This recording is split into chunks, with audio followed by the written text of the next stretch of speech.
할렐루야. 네, 오늘 특별히 어버이주일입니다. 네, 어버이주일. 네. 우리를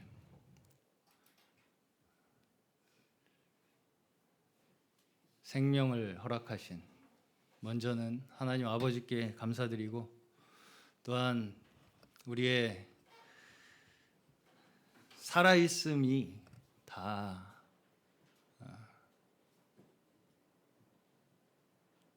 누구로 인한 거예요? 부모님으로부터 또 저희의 육신의 생명이 부여되지 않았습니까? 네. 그러한 모든 저희가 존재할 수 있음에 대한 감사를 올려드리는 귀한 하루 되시기를 바랍니다. 네, 오늘 제가 좀 생소한 단어로 말씀 제목을 정했죠. 네, 고르반. 고르반이라 그러면 뭐가 생각나요? 고르바초프가 생각나요. 옛날 사람인가요?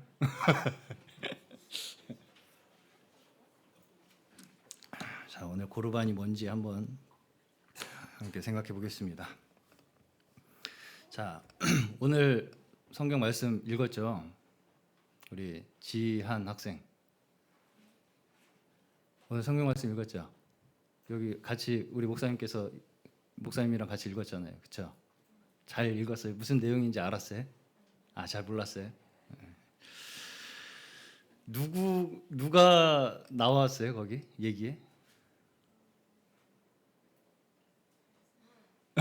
지현 학생. 누구 나왔어요? 몰라. 그 옆에. 고르바는 사람 이름이 아니에요. 우리 연호 학생. 12제자. 큰일 난다 이거. 어디서부터 얘기를 시작해야 될지 모르겠네요. 갑자기. 다시. 자, 주요 등장 인물이 누구냐면 예수님이 물론 주인공이겠죠? 그렇죠? 네. 그리고서 거기에 대화 중에 나오는 사람들이 유대인들, 특히 유대교의 지도자들이었어요. 그래서 바리새인, 서기관들. 네. 알겠어요? 아직 잘 이해가 안 가요? 유대교. 자, 이제 제가 한번 조금 설명을 해드려 볼게요. 이 예수님 이야기 있잖아요, 성경에. 마태복음, 마가복음, 누가복음, 요한복음이 예수님에 대한 이야기예요. 그건 알아요? 네, 몰라요, 그것도. 주일학교에서 좀 기초교육이 좀 더 필요한 것 같습니다.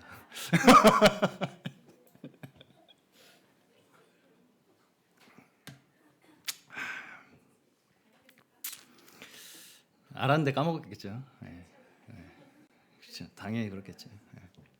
자, 이 예수님의 이야기에서 굉장히 같이 많이 등장하는 한 그 민족이 있어요. 누구예요? 유대인. 그건 안 해요. 네. 네. 그래서 주로 오늘 본문에서도 보시면 예수님과 갈등을 일으키잖아요. 그렇죠? 유대인들이 예수님한테 따져요. 와가지고. 왜 따졌냐면 예수님 제자들이 12제자 나오네, 진짜. 아닌 게 아니라. 네. 제자들이 손을 안 닦고 이 음식을 먹으니까, 그때 당시에 유대교에서는 손을 안 씻으면 안 되는 규칙이 있었어요. 반드시 손 씻고 먹어야 되는 규칙이 있었단 말이에요, 유대교에는. 그래서 제자들이 그렇게 하지 않으니까 예수님, 당신 제자들은 왜 손을 닦지 않고 먹습니까? 이렇게 이제 따진 거예요, 예수님한테. 그래서 이제 이 모든 대화가 이루어지게 된 거예요, 오늘. 자, 유대인들이 주로 이 예수님과 문제를 일으켜요. 말썽을 많이 일으킨단 말이에요. 그리고 결국 예수님이 누구 때문에 돌아가세요? 유대교 지도자들 때문에 돌아가세요. 십자가에 못 박히죠. 못 박히시죠? 네. 자, 그러면 과연 우리가 좀 한번 생각해 봐야 돼요. 그러면 예수님이 십자가에 못 박히신 게 우리 연호 학생, 예수님이 십자가에 돌아가신 게 유대인 때문이에요? 아니에요? 아니에요? 그럼 누구 때문이에요? 사람? 굉장히 의외의 대답을 하네요. 네. 자, 우리는 이런 사건을 보면서 잘못하면 이게 특정한 어떤 사람들 때문에 일어난 일이라고 생각을 할 가능성이 있어요. 실제로 이 유대인들이 굉장히 큰 박해를 당하던 시기가 최근에 있었죠. 언제예요? 2차 세계대전 때 독일에 의해서 600만이라는 사람이 죽었어요. 그때 나치가 독일에서 정권을 잡았을 때 이때 이 독일의 유대인을 싫어하는 그런 이제 이 사상, 이게 막 거기에 확산이 됐었어요. 독일에.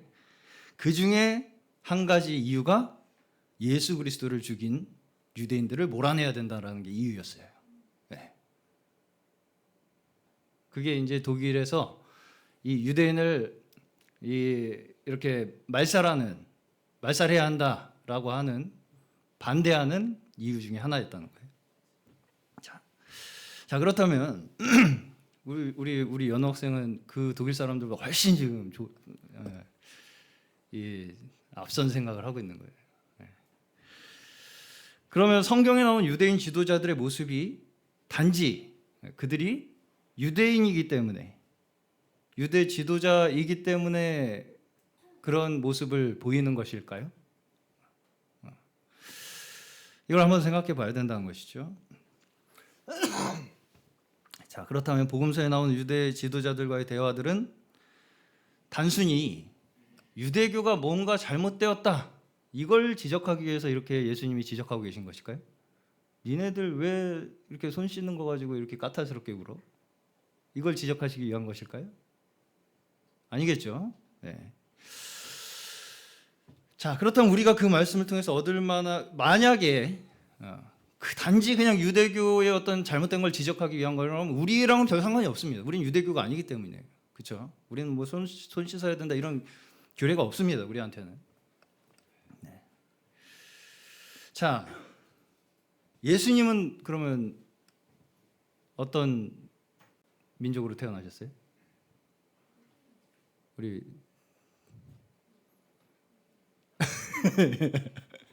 지호, 예수님은 어디서 태어나셨어요? 어떤 민족으로? 예수님도 유대인으로 태어나셨어요. 혈통적으로는. 네. 그래서 보시면 그 당시에 유대교에서 행하던 절기들도 다 예수님이 같이 함께 따랐던 것을 우리가 볼 수 있습니다. 그렇죠? 네. 어느 정도 유대교적인 그런 절기들도 지키셨다는 것이죠. 빌라도가 예수님께 유대인의 왕이냐 이렇게 묻는 질문에 그렇다 이렇게 말씀을 하시기도 합니다. 자, 이런 얘기들을 가지고 어떤 사람들은 우리가 믿는 이 기독교를 유대 종교다 이렇게 말하는 사람도 있습니다. 왜 다른 나라 종교를 가지고 니네들이 믿냐 이렇게 말하는 분들이 또 있어요. 자, 예수님도 유대인이시고 성경의 내용들도 보시면 구약은 뭐 말할 것도 없이 이스라엘의 역사고요.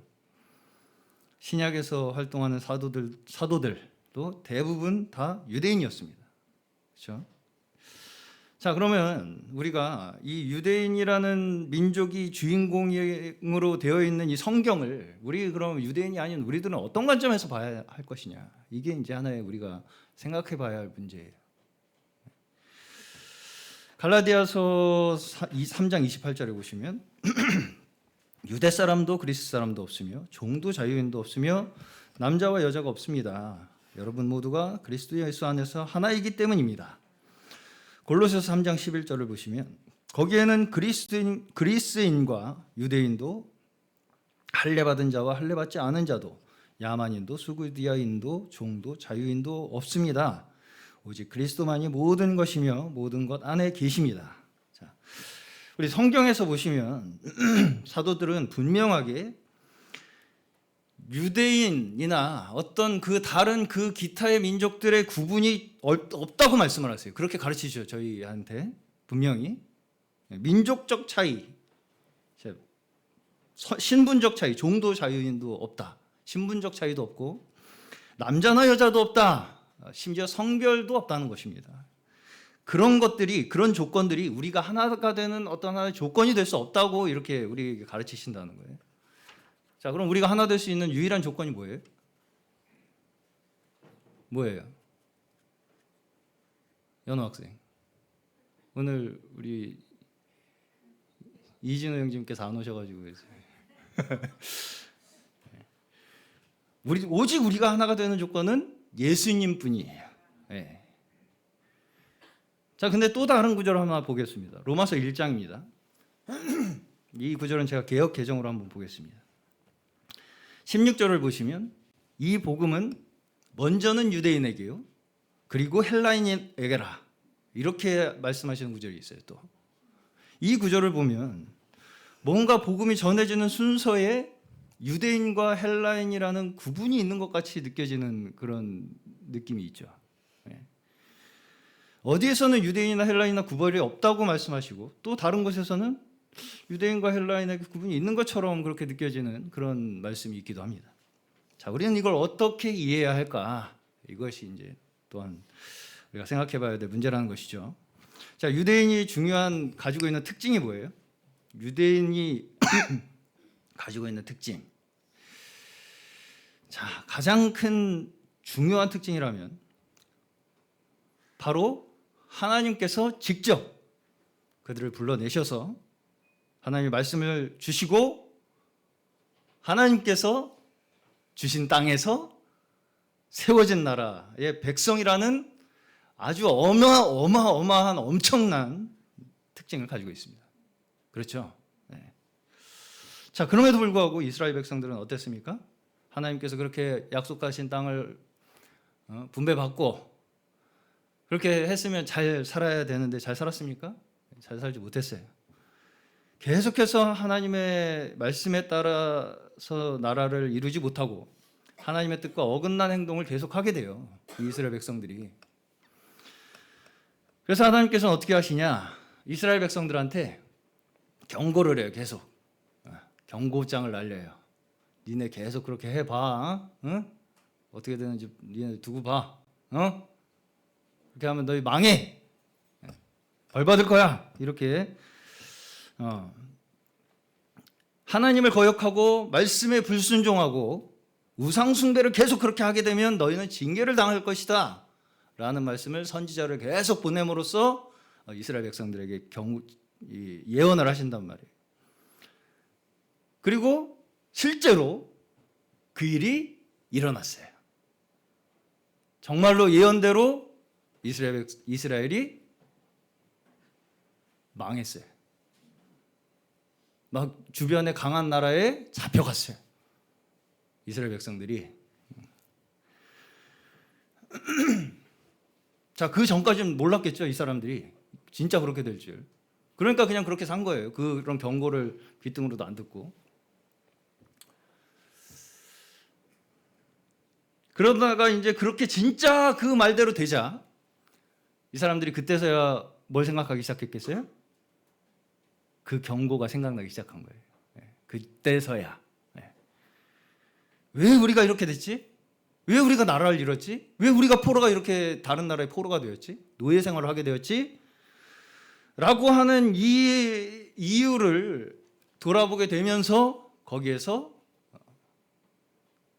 그제까지 선지자들이 하나님께서 선지자를 통해서 자신들에게 주신 말씀을 다시 되새기기 시작한 거예요. 그러면서 사실은 이스라엘 백성들이 그때 좀 어려운, 우리 학생들에게는 어려운 말이겠지만 역사에서 봤을 때 포로로 잡혀가고 다시 귀환하는 그 과정 속에서 이 구약의 말씀들이 모아지고 정립이 되었다고 봅니다.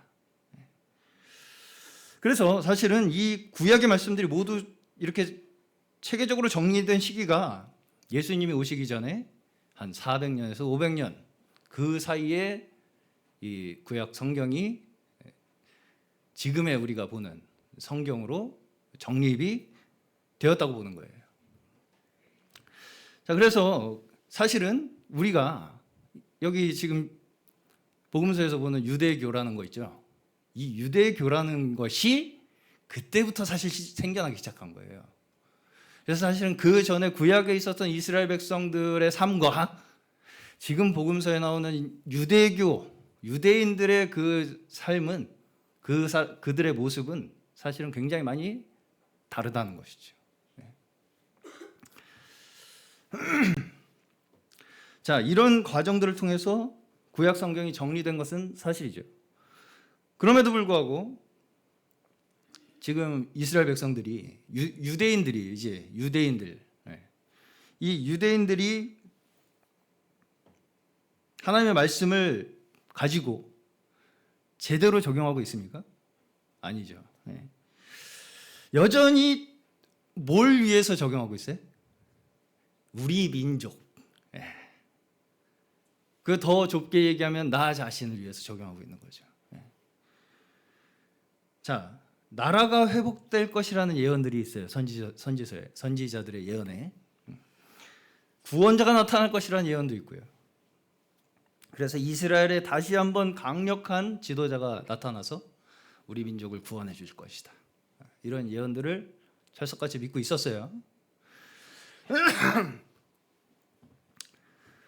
근데 그게 무슨 나라예요? 자기 민족적 나라였어요. 그 민족적 나라의 구원을 염원하는 종교가 바로 유대교였다는 것이죠. 그래서 그러기 위해서는 어떻게 해야 된다고 이렇게 생각을 했냐면, 우리가 이렇게 이제까지 하나님의 말씀 계명을 지키지 못해서 우리가 이렇게 됐으니까 이제부터 잘 지켜야겠다. 최선을 다해서 빈틈없이 지켜서 하나님께서 우리 백성을 다시 하나님의 백성으로 받아주시도록 우리가 노력을 열심히 해야 된다 라는 것으로 유대교가 발전하기 시작한 거예요. 자, 복음서에서 나온 유대교 지도자들의 태도들, 심지어 제자들과의 대화 속에서 제자들까지도 어느 정도 이런 사상을 가지고 있다는 것을 우리가 좀 발견할 수가 있어요. 자, 조금 관점을 돌려서 이야기를 해보자면, 자, 우리 연호 학생, 복음이 뭐예요? 복음. 복음이 뭐예요? 몰라요? 복음이 누구한테 필요해요? 그것도 몰라? 지호 학생, 복음이 누구한테 필요해요? 오, 아멘, 할렐루야. 근데 우리는 이제 하나님을 믿지 않는 사람들에게 하나님을 믿게 하는 것이, 믿게 되는 것, 그것이 복음이라고 생각하죠. 그렇게 생각해요. 그렇죠? 네. 근데 여기 이 성경에서 보시면 예수님은 하나님을 아예 모르는 사람들한테 이야기하시는 게 아니고 하나님을 믿는 유대인들에게 주로 이야기를 하신다는 거, 우리가 자꾸 질문하니까 도망가네. 네. 하나님을 믿는 유대인들에게 이야기하시는 장면이 더 많이 나와요. 그렇죠? 네. 자, 그러면 유대교가 아닌 다른 종교를 가진 사람들에게는 이것이 해당이 되지 않는 이야기일까? 심지어 종교가 없는 사람들에게는 그럼 이게 어떻게 해당이 되는 것일까? 이런 우리가 의문을 가질 수가 있습니다. 자, 장하늘 학생, 종교가 뭐예요? 본인 종교 뭐예요? 몰라요? 그 우리 지한 학생, 본인 종교가 뭐예요? 종교 물어보면 나는 무슨 뭐입니다. 뭐라고 대답해요? 에?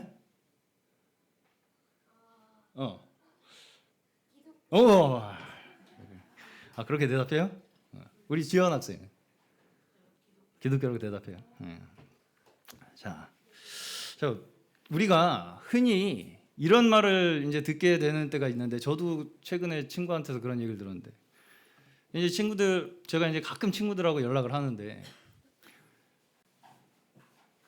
친구들이 이제 저한테 이제 자꾸 이제 목사님 하더라고요. 그래서 이거 참 근데 이제 한 친구가 그러는 거예요. 난 무교인데 이러는 거예요. 나는 무교인데. 그러면서 이제 제가 이제 목사라는 걸 이제 알고 친구들이 그럼 우리 목사님 유병원 목사님 교회 가서 우리 같이 예배나 한번 드려볼까? 뭐 이런 얘기를 막 농담 삼아 하더라고 서로. 그러니까 한 친구가 그러는 거예요. 난 무교인데 이렇게 얘기를 해요. 무교다 나는. 자, 연호 학생. 무교가 가능해요? 무교 가능해요? 아마도요? 자, 종교가 무엇이냐 이거 한번 생각해 봐야 돼요. 무교라는 게 가능하려면 종교가 뭐냐부터 생각을 해봐야 될 거 아니에요. 그렇죠? 종교의 정의를 이제 살펴보면 삶이 무엇이고 내가 누구이고 우리 인간이 살면서 우리 인생을 투자할 만한 가장 중요한 일이 무엇인가, 이걸 설명하는 체계가 종교예요. 네. 이걸 전혀 생각하지 않는 사람이 과연 있을까요?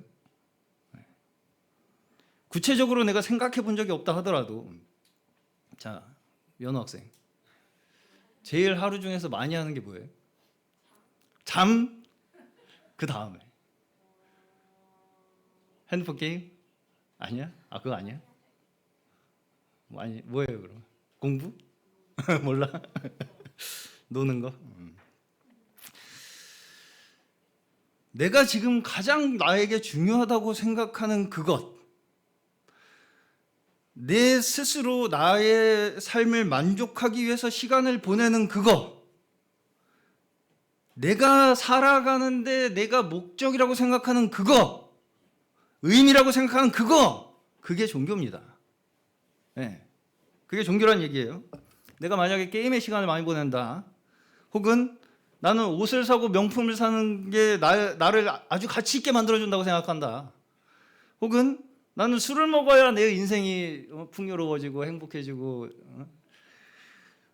만족스럽다, 혹은 돈이 없으면 난 절대 행복할 수 없다 라는 그 어떤 것이든 간에 나에게 있어서 가장 중요하고 가치 있게 생각하는 그게 그 사람의 종교예요. 네. 어떤 분들은 난 이걸 믿겠다. 그럼 이 주목신인가요? 주목교? 나신교라고 하죠 보통. 근데 이제 그렇다고 해서 그러면 나는 돈을 섬긴다, 내 종교는 돈이다, 그렇게 말하는 사람은 그렇게 많지는 않습니다. 그렇죠? 왜냐하면 그렇게 말하면 없어 보여요. 쪽이 팔려요. 썩 내키지가 않아요. 그걸 종교라고 말하기는. 그냥 내가 그걸 중요하게는 생각하는데 그걸 내가 종교라고 말하기에는 쪽이 팔립니다. 그렇죠? 그렇기 때문에 사람은 뭔가 있어 보이고 싶어요. 더 고차원적인 걸 가지고 내가 있어 보이고 싶어 한단 말이에요. 그래서 남들이 볼 때도 뭔가 더 좋아 보이고 대단한 것들을 내가 추구하는 것처럼 보이고 싶어 한단 말이에요. 그래서 머리도 밀고 결혼도 하지 않고 속세를 떠나서 산속에서 풀만 먹고 사는 분들도 있어요. 물론 아무나 하지 못하는 것입니다. 그렇죠? 아무나 하지는 못해요. 그런 행동을. 그렇게 살 수 있어요? 못 살죠. 없죠. 살 수 있어? 없죠. 그렇기 때문에 이렇게 사는 사람들은 내가 그렇게 사는 나의 그 방식이 나의 종교다 라고 자신 있게 이야기합니다. 그렇죠? 아무나 못하는 걸 나는 한다, 그것이 나의 종교다, 너도 해봐 하블로만, 뭐 이런 식으로. 그래서 이제 그런 종교는 거기에서 가르치는 어떤 하나의 가르침, 이치를 깨달으면 득도, 도를 깨우쳐서 다른 사람보다 뭔가 우월한 존재가 될 것이라고 이렇게 이야기를 합니다. 자, 그런 식으로 해서 나름대로 사람들은 다 자기 나름대로 그럴듯한 종교들을 만들어내요. 그리고 민족마다, 나라마다, 시대마다 특유의 수많은 종교들이 있어요. 우리나라에도 여러 가지 종교들이 많이 있었죠. 동학인가요? 뭐 그런 종교도 있었고요. 시대와 민족을 초월하여 그렇지만 그러한 종교들이 이제까지 왜 그렇게 보편적으로 받아들여지지 못하냐? 시대와 민족을 초월하지 못하기 때문이에요. 결국은 보편적으로 사람들에게 받아들여지기가 어렵기 때문에 그것이 보편적인 종교로 널리 인정을 받지는 못하는 것입니다. 제가 이제 방금 말씀드린 그런 이제 산속에 들어가신 그런 분들이 그나마 기독교를 배경으로 하지 않은 종교 중에서는 보편적으로 사람들에게 종교라고 이렇게 인정을 받는 종교 중에 하나죠. 자, 그렇다면 종교 중에 최고의 종교는 뭘까요? 최고의 종교. 지현 학생. 최고의 종교는 뭐예요? 자기가 막 각자 마음 따라 달라요.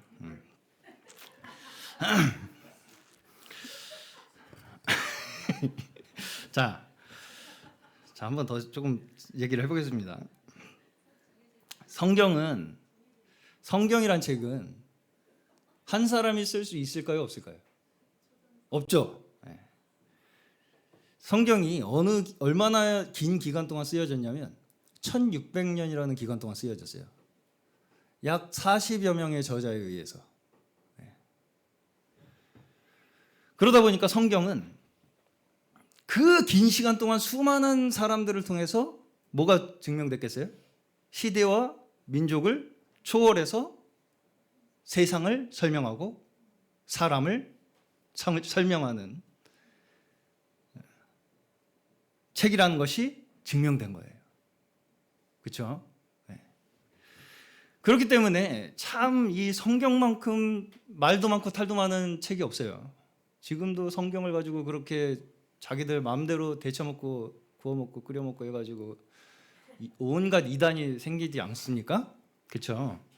근데 그럼에도 불구하고 그렇게 수많은 사람들이 성경이라는 책을 보면서 거기에 뭔가 있을 거라고 생각합니다. 그렇죠? 말도 안 되는 말을 거기다가 갖다 붙여가지고 함에도 불구하고 거기에 뭔가 있다고 생각을 한다고요, 사람들이. 왜 이렇게 성경 가지고 이단을 많이 만들까 하는 의문이 드는 때가 있지 않으십니까? 그만큼 성경이 가지고 있는 그 권위라는 거, 사람이 거부할 수 없는 어떤 것이 거기에 있기 때문에 그걸 가지고 사기를 치는데도 불구하고 사람이 그 깊이를 따라잡기가 어려운 거예요. 쉽사리 따라잡기가 어려운 거예요. 자, 사실상 전 세계 문화를 지배하는 것이 우리가 서양 문화라고 합니다. 불과 100여 년 전만 해도 유럽이 전 세계를 지배했어요. 그렇죠? 식민지를 막 여기저기 만드느라고 서로 막 싸웠단 말이에요. 그래서 1차 세계대전도 일어났어요.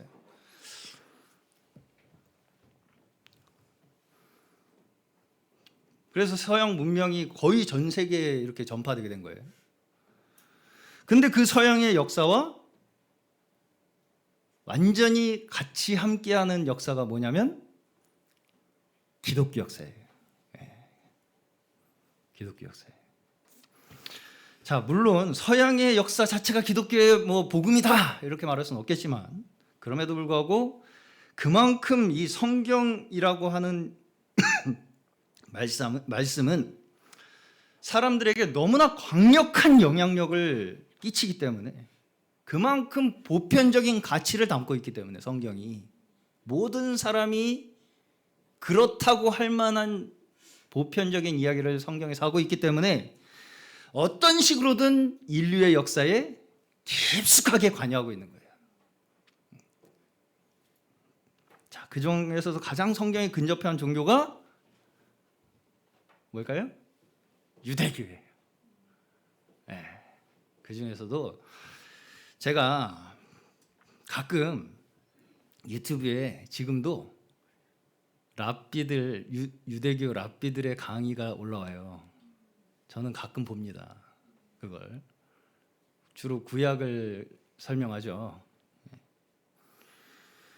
들어보면 엄청납니다. 절대 우리가 그걸 우습게 볼 수가 없어요. 웬만한 개신교 목사나 이단 나부랭이 교주들이 주저리 읊는 말보다 원어로, 히브리어 원어로 구약 성경을 해설하는 그 깊이나 권위는 감히 우리가 뭐라고 거기다가 대꾸하기가 어려워요. 성경에서는 예수님께 혼나고 맨날 대답하고 못난 짓만 하니까 유대인들이 맨날 뭐 물어보면 대답도 못하고 짤짤 배우고 막 이러니까 우리도 무작정 무시해요. 유대교 교사들을, 유대교를. 뭣도 모르는 사람이라고 생각하기가 쉬워요. 그렇지만 결코 그렇지 않습니다. 그들이 성경을 해석하고 바라보는 그 관점이란 우리가 생각하는 상상 이상의 세계가 있어요.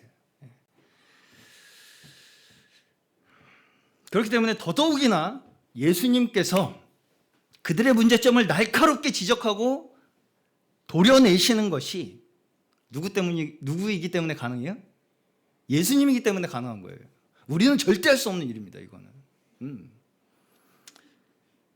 그렇기 때문에 사실상 이들에게 만약에 어떤 문제가 있다, 정말 성경에 가장 근접한 그 종교를 가진 이들이 어떤 문제를 가지고 있다면 그 문제는 결국은 전 인류 공통의 문제가 라고 말할 수 있는 거예요.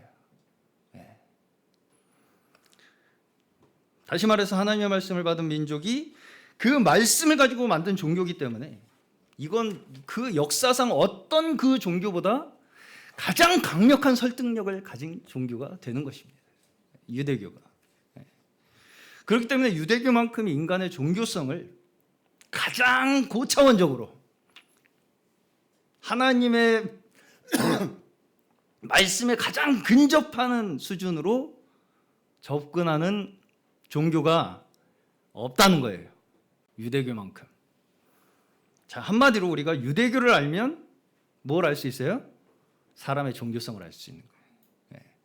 사람의 종교성이 얼마나 교묘하게 우리에게 파고들고 있는가. 이걸 유대교를 드러냄으로써 우리에게 알 수 있게 해주신다는 거예요. 가장 어려운 문제를 풀면 쉬운 문제, 우리는 쉬운 문제예요, 사실. 불교 뭐 이런 기타 그런 종교는 거기에 되면 쉬운 문제입니다. 가장 어려운 문제를 풀면 우리가 가지고 있는 그 뭣도 없는 그런 종교는 일도 아니라는 거예요. 자, 우리 민족의 우리의 언어로 하나님께서 말씀하셨다는 것, 이것만 그들이 우리에게 딱 주장을 하잖아요. 그러면 우리가 선뜻 어떻게 뭐라고 말하기가 어려워집니다. 사실이잖아요. 모세가 우리의 조상이고 그 모세에게 하나님이 히브리어로 십계명을 주셨다. 그 히브리어를 우리가 지금도 사용하고 그것을 우리가 그 속에 있는 그 말씀의 그 모든 의미와 감각과 그 모든 것을 우리는 다 깨닫고 있기 때문에 우리가 해석해야만 진짜 이 성경의 하나님의 말씀을 해석할 수 있다. 이렇게 말하면 뭐라고 말하기가 참 어려워지.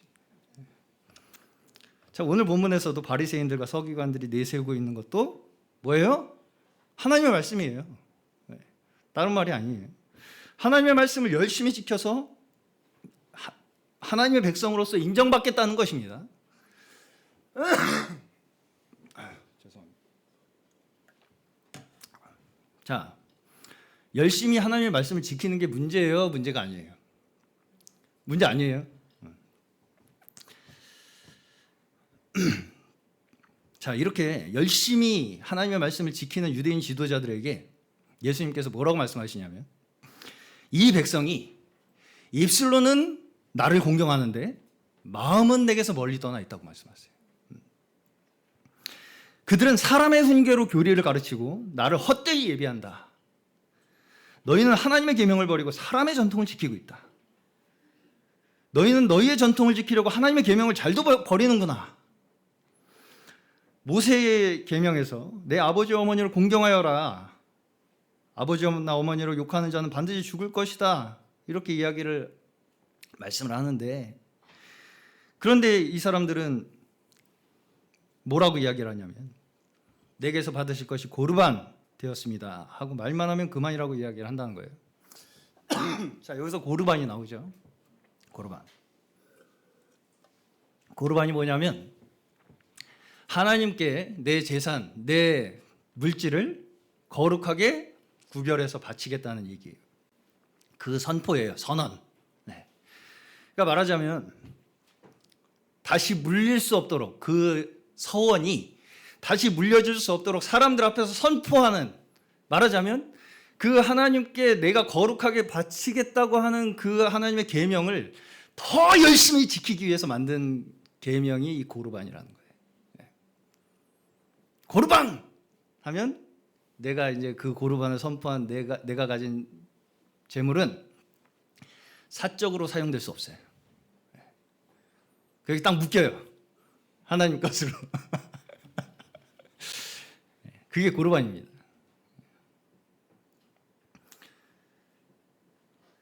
그러면서 아버지나 어머니에게 더 이상 그 이상 아무것도 드리지 못하게 한다는 거예요. 자, 그러면서 너희는 너희가 물려받은 전통을 가지고,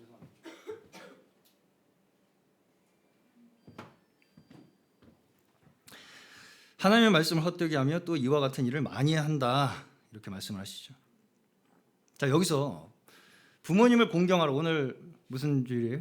어버이 주일이죠. 네, 부모님을 공경하라. 그게 10계명의 말씀이에요. 몇 번째 계명이에요? 네. 사모님이 대답하시면 안 됩니다. 네. 아유, 죄송합니다.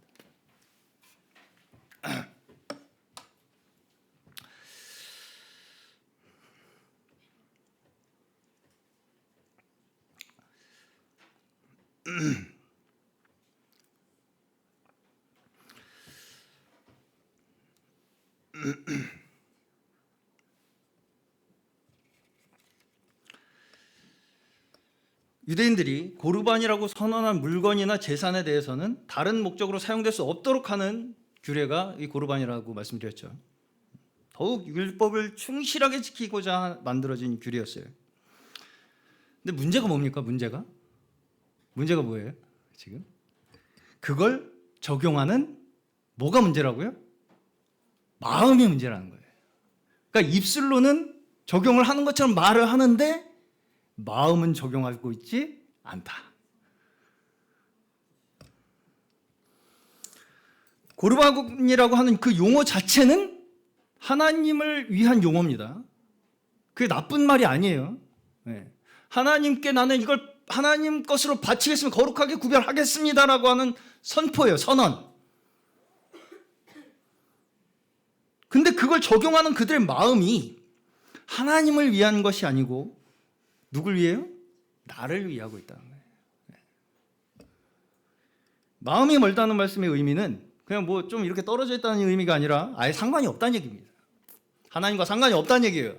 너희가 하는 그 일은 말로는 비슷하게 하는데 나와 아무 상관이 없다는 얘기입니다. 자, 겉으로는 뭔가 있어 보이고 의미 있는 일을 하는 것 같이 보여요. 근데 그 속은 어때요? 다 똑같다는 겁니다. 다 자기 자신을 위한 일이라는 거예요.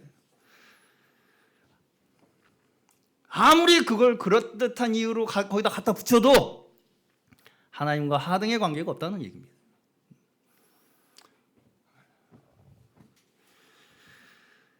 다시 말해서 우리의 마음의 동기가 무엇이냐, 이것이 중요하다는 말씀이에요. 십계명에서 부모를 공경하라는 말씀이 있습니다. 약속이 있는 첫 계명이라고 말씀을 해요, 사도는. 자, 그 약속이 뭐냐면, 그리하면 내 하나님 여호와가 내게 준 땅에서 내 생명이 길리라.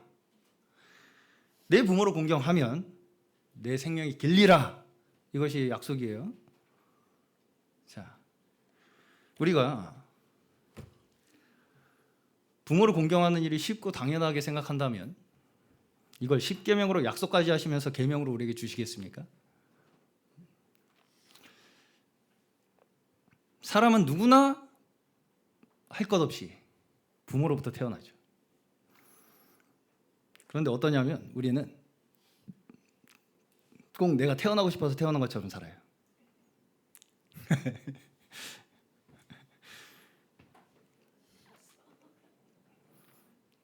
나는 스스로 존재하는 자처럼 산다고요.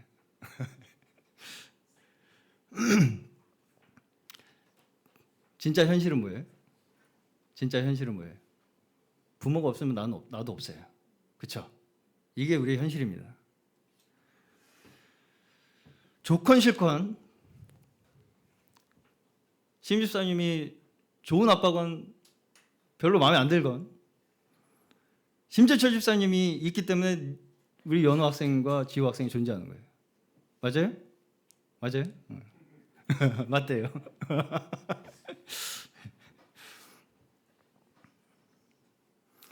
아무리 내가 잘났어도 내가 잘나가지고 부모님보다 더 잘난 것처럼 느껴져도 부모가 없이 내가 있을 수는 없습니다. 그래요, 안 그래요?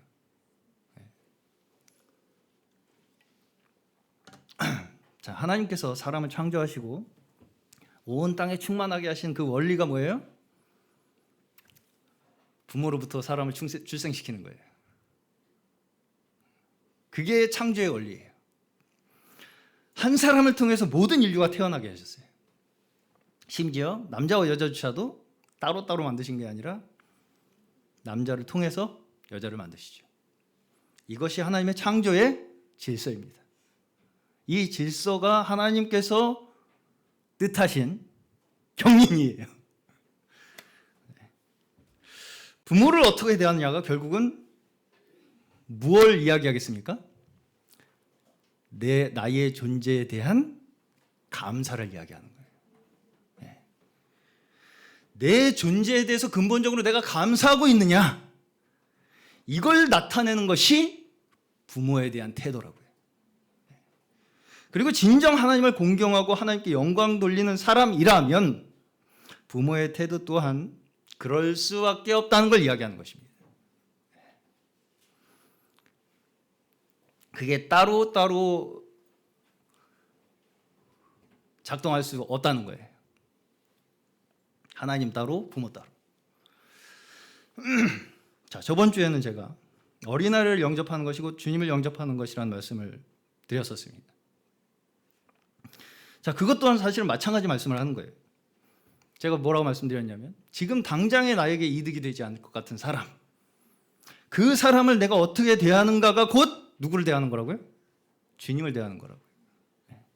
다시 말하면 당장에 나에게 이득이 되는 그것을 위해서 사람을 대하는 게 어떤 것의 가치예요? 세상의 가치죠. 세상은 그렇게 사람을 대합니다.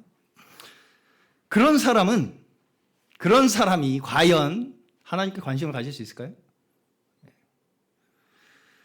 진정 하나님을 영접한 사람은 보이지 않는 하나님, 우리의 생명의 근원이신 하나님, 그가 없이는 우리가 존재할 수 없다는 것을 깨닫고 사실은 그의 도우심만이 우리가 살아갈 수 있는 유일한 길이라고 믿는 사람들,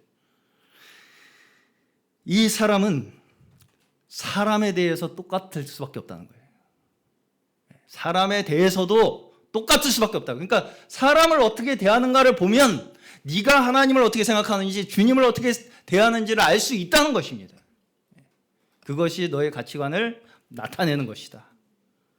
너의 믿음을 나타내는 것이다고 말씀을 하시는 거예요.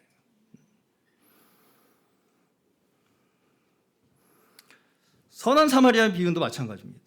어떤 특정한 조건을 가진 사람만을 내가 선택적 이웃으로 삼고 싶어 하죠. 유대인, 율법사. 누가 내 이웃입니까? 내 이웃이 누군지 알려주시면 내가 그 이웃은 한번 사랑해 보겠습니다. 이미 이웃이라고 하는 사람 생각하고 있는 사람이 있어요. 그런 사람은 어떤 사람이라고요? 하나님의 말씀을 지키고 있어요? 못 지키고 있어요? 못 지키고 있어요. 하나님과 상관이 없는 사람이라고요. 우리에게 현실에서 주어진 사람들, 현실에서 가장 먼저 주어진 사람이 누구예요? 부모님이에요. 부모님이 없이 우리가 존재할 수 없잖아요.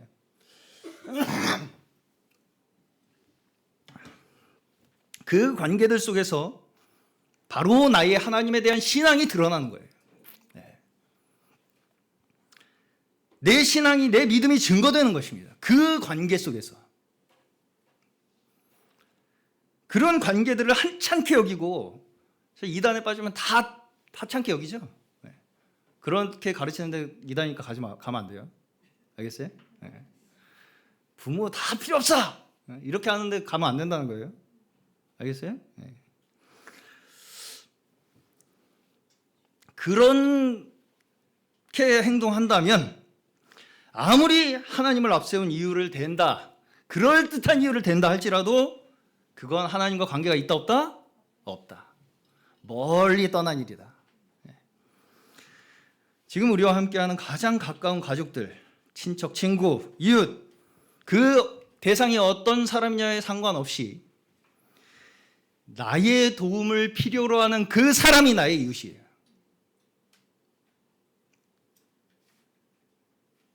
그 사람에게 내가 이웃이 되어야 한다는 것입니다. 그것이 하나님께서 우리에게 가르치시는 말씀이에요. 이것이 진정 우리가 하나님의 말씀을 지키고 순종하고 하나님의 백성으로서 살아나가는 믿음인 줄로 믿습니다. 자, 가정의 달을 맞이해서 우리는 저번 주에는 어린이 주일이었죠. 자녀들에 대해서, 오늘 어버이날을 맞이해서 부모님에 대하여, 또 남편과 아내에 대하여, 먼저 우리는, 자, 복음이 누구에게 필요해요? 우리. 더 좁게는 나를 위해서 필요한 거예요. 내가 이 복음 가지고 어디다 써먹으려고 필요한 게 아니고요. 나에게 필요한 거예요. 내가 살아가는 데 필요한 거예요. 내가 사람을 대하고, 내가 가족들을 대하고, 내 이웃들을 대하는데 나에게 복음이 필요한 거예요. 그 복음의 원칙이 나에게 적용이 되어서 그 원칙으로 부모님을 대하고, 자녀들을 대하고, 남편과 아내를 대하는 저희 모두 되시기를 주님의 이름으로 축원합니다. 그 모든 것이 우리에게 주신 하나님의 섭리이고 예정하심이에요. 불만이 있어요? 그중 우리가 부모님으로부터 생명을 부여받은 것이 하나님께서 우리를 두신 하나님의 방법이에요. 우리가 어떤 환경에 있든지, 어떤 부모이든, 어떤 자녀든, 어떤 남편이든, 왼수든, 인간이든, 화상이든, 그것이 우리에게 하나님께서 우리를 창조하신 창조의 질서라는 거예요. 그걸 우리가 먼저 받아들여야 돼요. 그 안에서 하나님께 순종하는 것이 하나님의 말씀에 순종하는 거예요. 그것에 순종하는 것이 하나님께 감사드리며 영광 돌리는 것입니다. 오늘 저희가 우리의 모든 것을 계획하시고 인도하신 하나님 아버지 앞에 저희의 마음을 다하여 감사드리고, 창조의 질서 안에서 우리에게 계획하신 그 하나님의 뜻을 하나하나 우리 삶 가운데 이루어 나가며 하나님 앞에 영광 돌리기를 사모하는 저희 모두 되시기를 주님의 이름으로 축원합니다.